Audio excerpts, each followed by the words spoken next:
There's a verse in the Quran when Maryam's mother, she gave what was in her stomach as a nadhr, and a nadhr is an oath that you make with Allah subhanahu wa ta'ala, that you give something to Allah subhanahu wa ta'ala.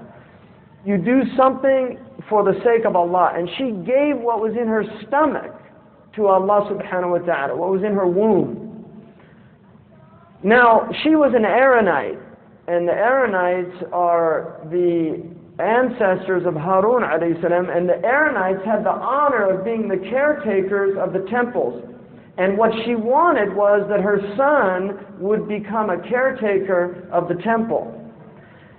When she gave birth to Maryam, what did she say? She said, it's not a male, it's a female. And Allah subhanahu wa ta'ala responded, and Allah says, Allah knows what it was. Allah knows what she gave birth to. And then there's an expression, وَلَيْسَ الذَّكَرُ كَالْأُنْثَى.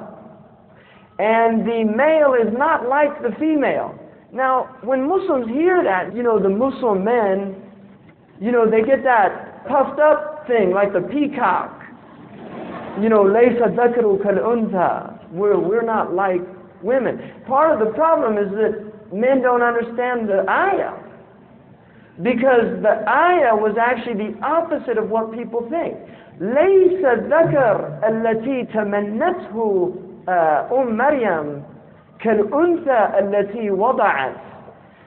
The dhakar, the male that she desired, is not like the female that she gave birth to, because Maryam was better than any male she could have given birth to, because Maryam would give birth to Isa alayhi salam. But there's another thing about Maryam that's really important to note, and that is that Maryam is not just Isa. Isa is Ibn Maryam. See, people forget that. They think Maryam is Isa, that her sharaf, her honor is being the mother of Isa. But part of the honor of Isa is being the son of Maryam. And that's why Allah subhanahu wa ta'ala all through the Quran calls him Isa ibn Maryam. Isa, and it's one of the few times in the Arabic language you don't use the alif when you have an ibn between Baina Alamain. You say Muhammad ibn Abdullah, and you just write ba noon. You don't write that alif.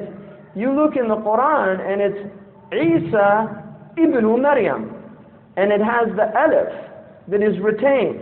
And part of the retention there is that Isa, his name is Isa, the son of Maryam.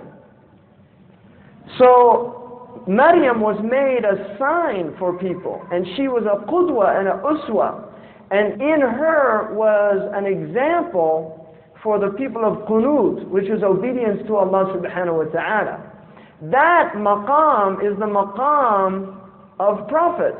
She was given a maqam that prophets are given, and that is why many of our scholars, including Imam al-Bukhari, even Ibn Hajar al-Asqalani, and several other scholars, and in the Maliki tradition, Ibn Abi Zayd al-Qarawani was absolutely convinced that Maryam was actually a prophet.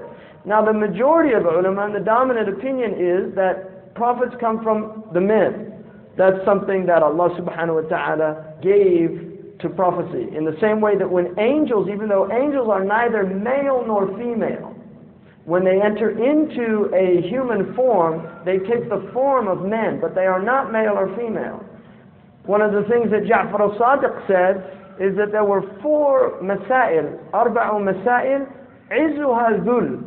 The dignity of that was still a type of dhul, and dhul is a situation that forces humility.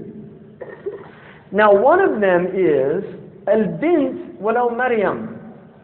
Ja'far al-Sadiq said, ad-dain walau daniq, al-bint walau Maryam, الوحشة ولو ليلة والسؤال ولو كيف الطريق.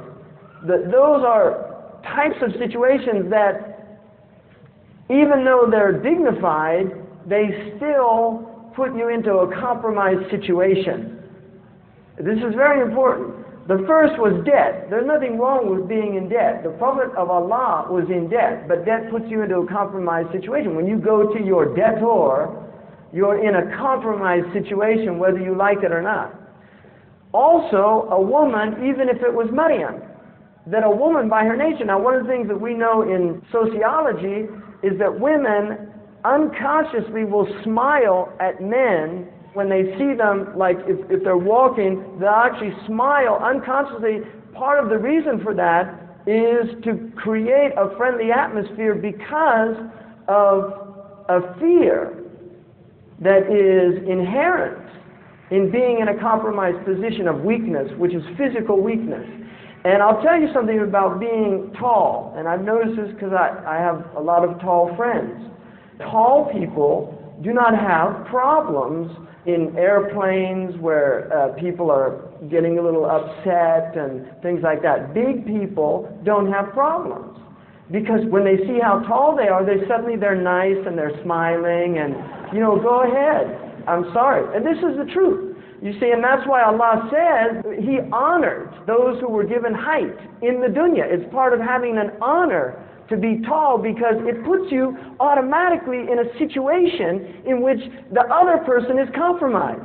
Why? Because you're looking up and he's looking down. And that creates a superior-inferior situation, whether you like it or not. And most of us, middle stature or short people, we don't like it. That's like Will Chamberlain. People always used to say to him, "How's the weather up there?" And he'd spit and say it's raining. Now, what are you going to do to Will Chamberlain if he spits on you? Because if you try to duke it out with him, you'd basically be hitting his kneecaps. So that's one of the things about human beings. I mean, we have these inherent psychological conditions, whether we like it or not, and we unwittingly go through life in these situations without really reflecting on why it's so. But I've seen many cases where somebody will be angry at somebody, and when the person stands up and they see how tall they are, they change completely.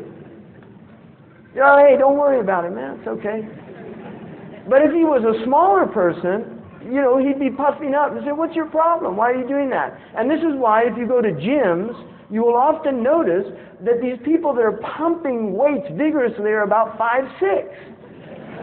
I mean, this is a phenomenon. And then a lot of these poor people have to wear tank tops in winter when it's freezing cold outside because they need to show that work that they've been doing in the gym. And they're just real human conditions. People are put into compromises by their physical stature.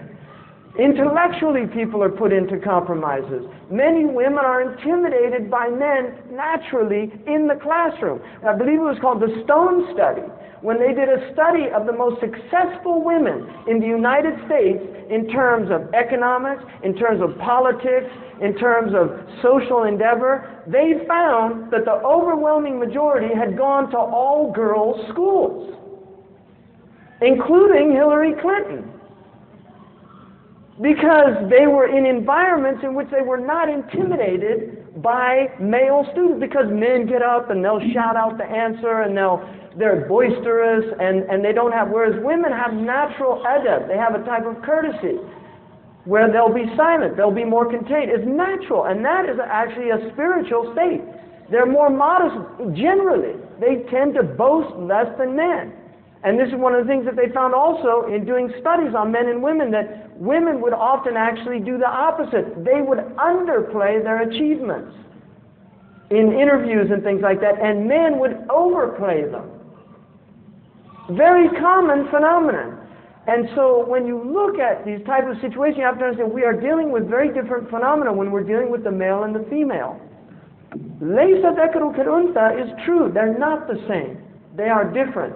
But in this case, the untha was much better than what she was desiring.